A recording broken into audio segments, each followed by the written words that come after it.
want to do is maximise the revenue associated with generating solar power in emerging markets.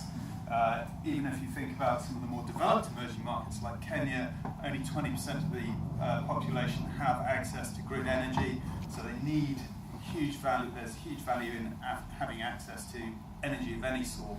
The Minister of Energy in Kenya describes himself as the Minister of Firewood, because that's where most people get their energy from. So we want to maximise this revenue that's going to be going to these emerging market solar plants.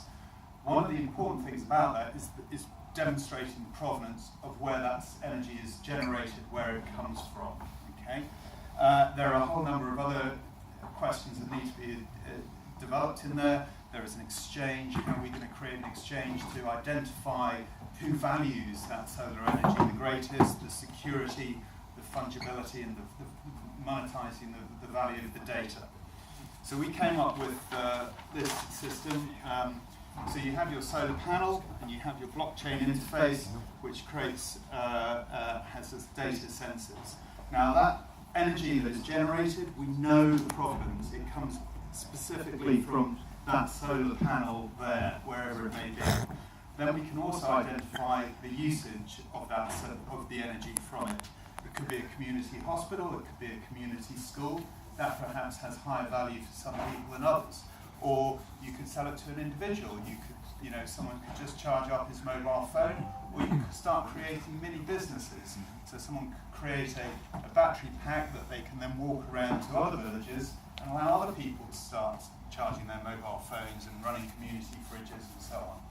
So this is the sort of architecture. Now the important thing is, that is great, but what we want to do is make sure people are getting the most source of revenue they can for doing this. Okay?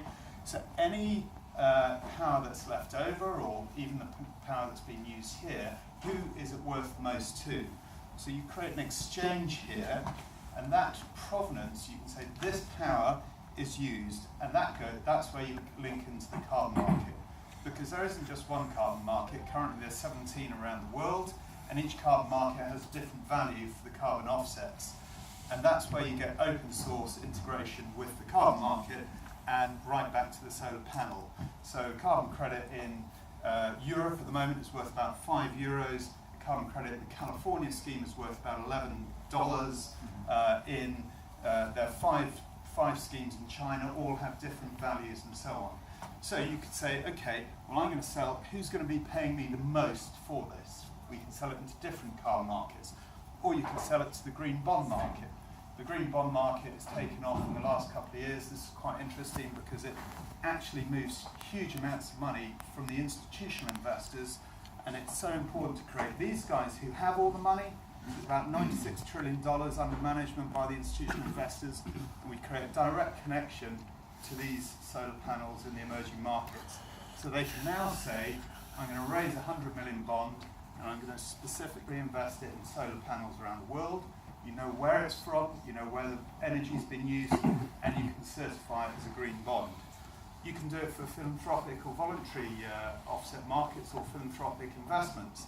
So someone who wants to use philanthropic funding to develop this, they know that that power has been used by a hospital.